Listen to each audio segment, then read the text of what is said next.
अध्यक्ष वाहतूक संघटना संयुक्त महासंघ, मेरे साथ सद्दाम शेख, मेरे निवडणूक प्रचार प्रमुख, उनके साथ शंकर राउत, आसिफ शेख, प्रदीप सिंह के आबा, अल्लाबख्श शेख शहर अध्यक्ष और संजय वाघमारे, नागेश वाघमारे।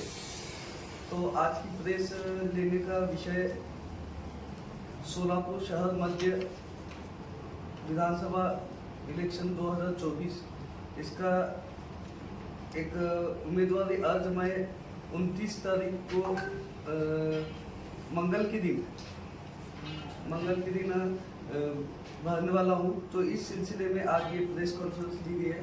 तो मेरा एक ही मुद्दा है कि आप लोग मेरी जो भी प्रचार के लिए या फिर जो भी प्रसार के लिए आप लोगों के चैनल माध्यम से मैं विनती करता हूँ कि ये इस बात को आप अपक्ष की तरफ से मैं उम्मीदवार अर्ज भर रहा हूँ, तो इस बात को आप ज़्यादा से ज़्यादा लोगों तक पहुँचाएं। रैली कहाँ से कहाँ तक निकलनी होगी?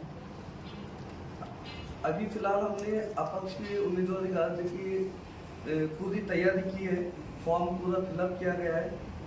महासंघ की आज शाम में बैठक है, शाम में बैठक के बाद रैली कार्ड के फॉर्म भरना है या फिर फॉर्म भरने के बाद अगली रणनीति बनाना है, इसके ऊपर चर्चा होगी। जनता के पास सामने क्या विजन है आपका कि आने वाले समय में वाहतूक महासंघ जो कि सिर्फ एक वाहतूक की ज़्यादातर बात करती है लेकिन आम जनता के बारे में बात करते हुए कभी दिखाई नहीं देती? वाहतूक संगठन संयुक्त महासंघ सिर्फ वाहतूक के साथ साथ सामाजिक क्षेत्र में भी वैसा ही उल्लेखनीय काम किया है। जैसे कि आप लोगों को पता होगा, हमने आरोग्य क्षेत्र में काम किया है, हमने शैक्षणिक क्षेत्र में काम किया है।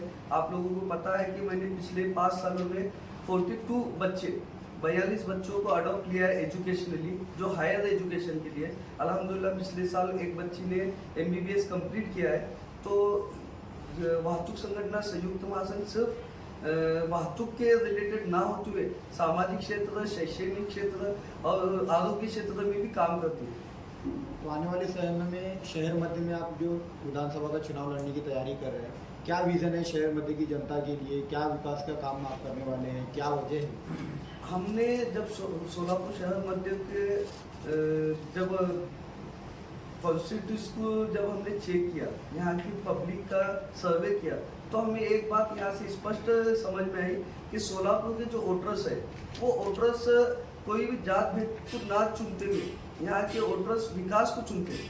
पिछले 3 टर्म में आप देखे होंगे 9, 14 और 19 में, तो यहाँ के जो प्रणितिताई शिंदे जो जीत के वो जात के ऊपर ना जीतते हुए, क्योंकि अगर प्रणितिताई शिंदे का समाज देखेंगे तो 2000 से 3000 के आसपास है सिर्फ, लेकिन मुस्लिम बहुल इलाके में होते हुए भी प्रणितिताई शिंदे अपने विकास के काम के मुद्दों पे 3 टर्म हैट्रिक करते हुए आमदार हुए। तो हमको यहाँ पे सर्वे से एक बात पता चली है कि सोलापुर मध्य का जो वोटर्स है इसको सिर्फ विकास ये चाहिए, और जब भी विकास की बात आएंगी तो सोलापुर के वोटर्स वन साइड जीत दिलाने में काम कर रहे। तो इसी विकास के मुद्दे को लेकर हम यहाँ पे उम्मीदवारी अर्ज भरने वाले अपक्ष के तौर पर। लोकसभा के अगर अपन आंकड़े देखेंगे तो लोकसभा के आंकड़ों में राम सातपुते और परिणीति शिंदे के बीच में 700 वोटों का अंतर है।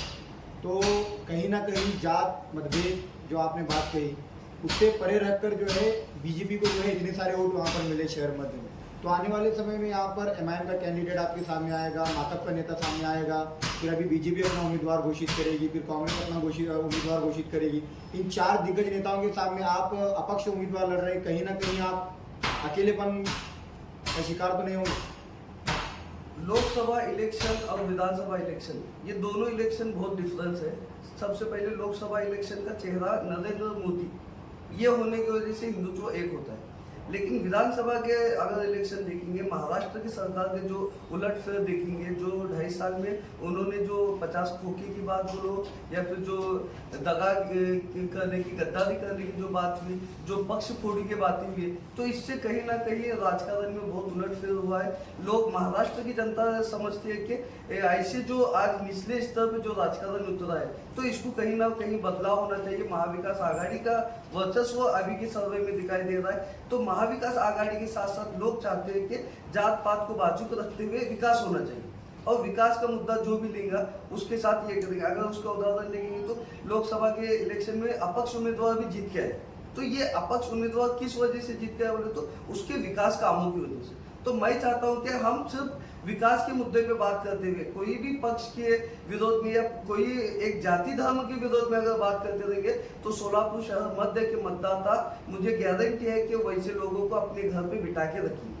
इस प्रकार से आप एमआईएम के वातु संगठन के अध्यक्ष थे और वहाँ से छोड़कर पार्टी छोड़कर आपने जो है कांग्रेस पार्टी ज्वाइन किया है, तो फिर आने वाले समय में कांग्रेस पार्टी का जो भी उम्मीदवार होगा वो उम्मीदवार आपको कहीं ना कहीं मनाने की कोशिश करेगा और आपका नॉमिनेशन पीछे लेने की बात करेगा, तो उस वक्त रियाज सैयद की क्या भूमिका होगी?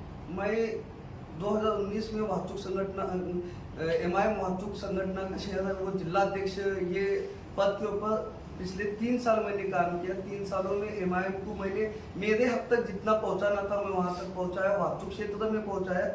हाँ, कुछ बातें होती है, कुछ मतभेद रहते हैं, किसी से नहीं जमता किसी का, क्योंकि जब एक घर में लोग मिल के नहीं रह सकते तो ये तो पक्ष है।